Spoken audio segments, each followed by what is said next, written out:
Y estos son los últimos reportes oficiales de víctimas del actual enfrentamiento bélico entre Israel y el grupo islamista Hamás.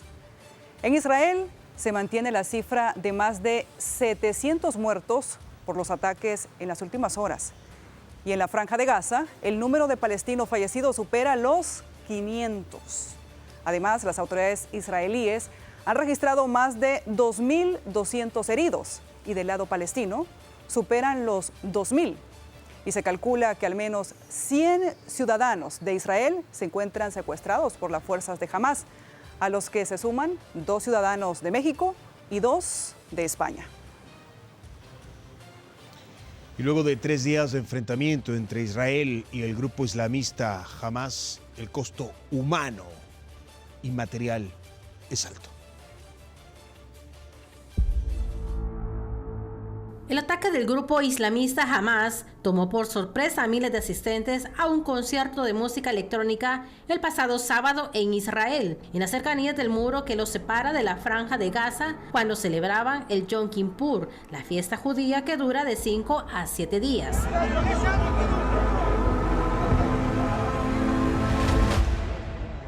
Más de 250 cuerpos quedaron esparcidos a lo largo del desierto, mientras que otros fueron secuestrados y muchos permanecen desaparecidos. Tras el brutal ataque terrorista, el primer ministro israelí Benjamin Netanyahu aseguró que la guerra contra la organización islamista Hamás en Gaza va a cambiar Oriente Próximo. Luego de más de 48 horas de intensos ataques, este día el ejército israelí dijo que retomó el control de localidades del sur de países atacados por Hamás cerca de la Franja de Gaza. No obstante, admitió que aún podrían haber infiltrados del movimiento islamista en la zona.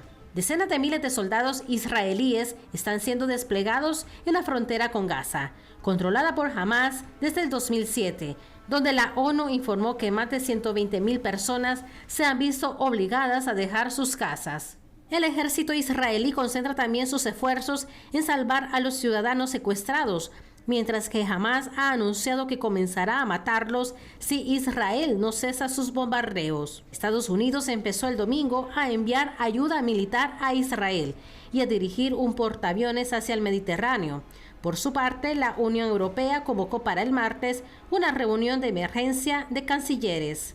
Por su parte, el presidente de El Salvador, Nayib Bukele, publicó en su cuenta de X: como salvadoreño con ascendencia palestina, estoy seguro de que lo mejor que le podría pasar al pueblo palestino es que Hamás desaparezca por completo. Esas bestias salvajes no representan a los palestinos. Cualquiera que apoye la causa palestina cometería un gran error al ponerse del lado de esos criminales. Israel, que ocupa Cisjordania desde 1967, anexionó la parte oriental de Jerusalén e impone un bloqueo a Gaza desde que Hamás tomó el poder en el enclave del 2007. Victoria Monge para Tele 2. Y ahora veamos cómo funciona el domo de hierro de Israel. Es un escudo antimisiles que evoca la imagen de una burbuja que protege a una ciudad. ¿Cómo surgió el domo de hierro? Israel comenzó a desarrollar el sistema de defensa en febrero de 2007. Se completó su serie de pruebas en julio del 2010 y fue declarado operativo en el 2011.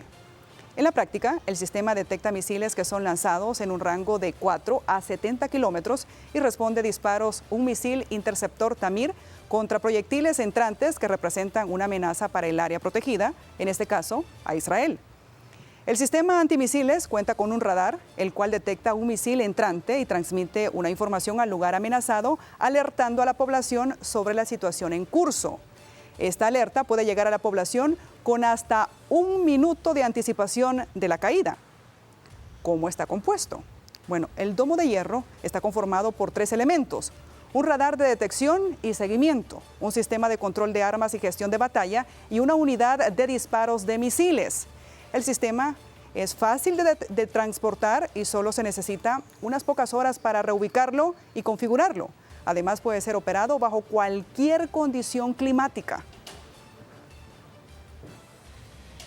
El conflicto palestino-israelí es uno de los más largos, sangrientos y complejos de la historia, porque combina aspectos étnicos, religiosos, territoriales y políticos.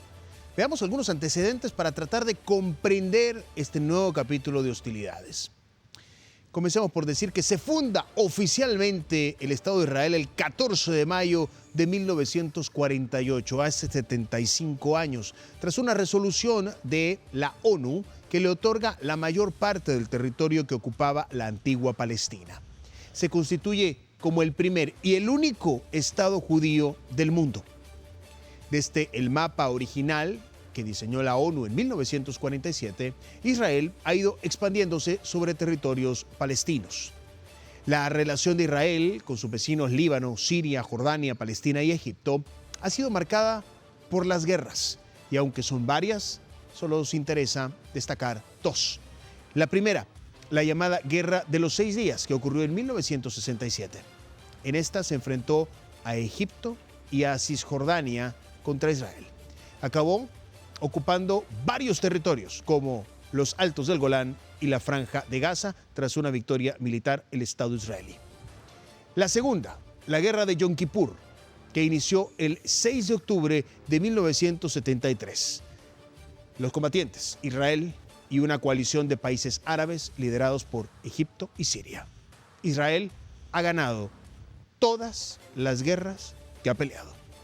Gaza es un territorio autogobernado que junto a Cisjordania conforman el Estado de Palestina. La Franja de Gaza es una pequeña extensión territorial de 360 kilómetros cuadrados, la mitad de San Salvador. Tiene más de 2 millones de habitantes y es la tercera ciudad más densamente poblada del mundo, solo superada por Singapur y Hong Kong. Enfrenta serios problemas económicos y humanitarios agravados por el bloqueo impuesto por Israel. Hamas es un acrónimo en árabe que significa Movimiento de Resistencia Islámica. Es una organización política y militar fundada en 1987 con el objetivo de liberar a los palestinos, destruir al Estado de Israel y crear un Estado islámico independiente en el antiguo territorio histórico de Palestina. Estados Unidos, Israel y otras naciones consideran que Hamas es una organización terrorista. Gobierna de facto la Franja de Gaza desde 2007 y se ha negado a reconocer el derecho a existir del Estado de Israel.